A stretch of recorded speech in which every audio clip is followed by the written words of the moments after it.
Yung kagandahan na may sariling motor mga tol, pagka gusto mo mag-relax, hawakan mo lang ang throttle ng motor mo, pumunta ka sa gusto mong puntahan, huwag mong pigilan ang kagustuhan mo tol.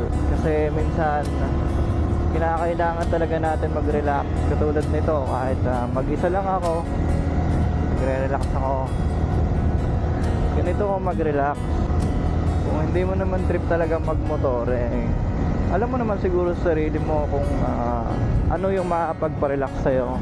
Punta ka sa beach, punta ka sa rest house mo, punta ka sa bukid, or kung gusto mo naman mag-hiking ka, bahala ka tol. Huwag puro trabaho. Oo, sabihin natin na masaya ka, may pera ka, pero hindi pera yung tunay na pagpasaya sa'yo tol.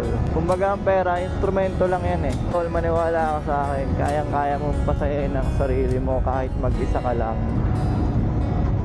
Hindi mo kailangan dumepende sa ibang tao, kasi minsan sila pa yung hihila sa'yo para umayaw ka sa mga kagustuhan mo.